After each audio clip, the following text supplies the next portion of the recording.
Bonjour, je suis Guido Habib et je suis ravi de vous raconter aujourd'hui une histoire merveilleuse sur un prophète très spécial. Cette histoire parle d'Idriss, un homme sage et bon qui a vécu il y a de nombreuses générations. Installez-vous confortablement et plongeons ensemble dans son monde fascinant.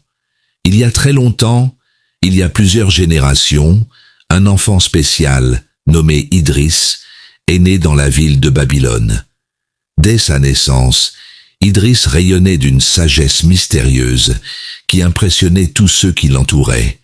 Son père, Jared, remarqua très tôt que son fils était différent. Idriss était curieux, posait de nombreuses questions sur le monde qui l'entourait et semblait avoir un lien profond avec le ciel.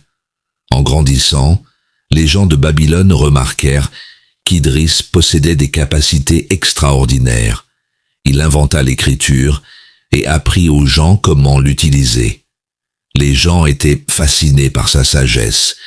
Idriss leur expliquait les secrets des étoiles et des planètes, et ils l'appelaient le savant.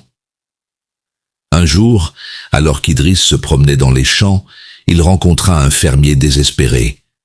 La récolte du fermier risquait de périr, car il n'avait pas plu depuis longtemps.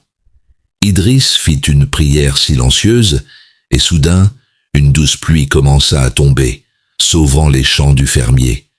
Les gens étaient émerveillés et voyaient en Idriss un véritable envoyé d'Allah. Cependant, tout le monde ne croyait pas en Idriss et en son message. Certains étaient jaloux de sa sagesse et tentaient de lui nuire. Ils lui tendaient des pièges et répandaient des mensonges à son sujet. Mais Idriss resta ferme et fit confiance à Allah. Une nuit, alors qu'Idriss et ses disciples voyageaient à travers le désert, ils furent attaqués par un groupe de guerriers ennemis. Idriss leva les mains vers le ciel et demanda l'aide d'Allah. Soudain, une violente tempête éclata et dispersa les assaillants. Les disciples d'Idriss furent impressionnés et sûrs qu'Allah était toujours avec eux. Les menaces à Babylone devenaient de plus en plus grandes et Idriss décida de partir avec ses disciples pour l'Égypte. Le voyage fut long et plein de dangers. Ils traversèrent des déserts brûlants, escaladèrent de hautes montagnes et franchirent des fleuves tumultueux.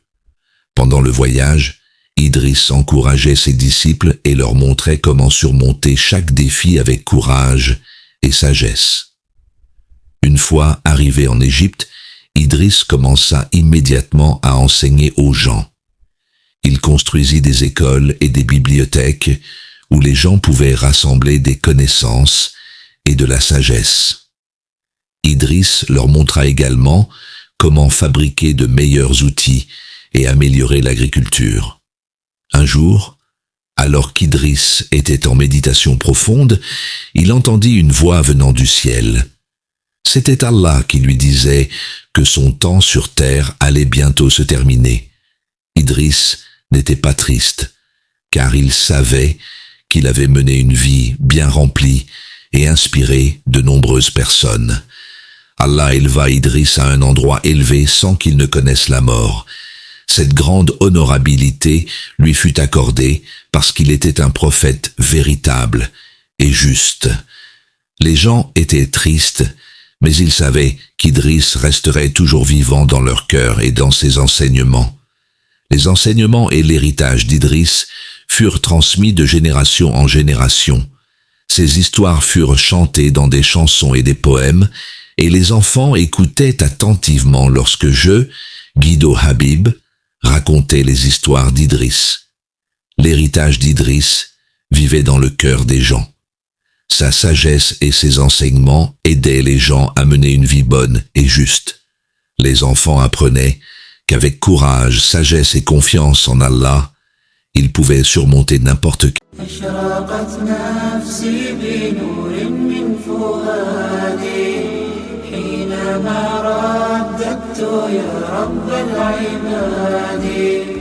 وانتشت روحي وصار الدمع يجري يا إلهي خذ بقلبي للرشاد.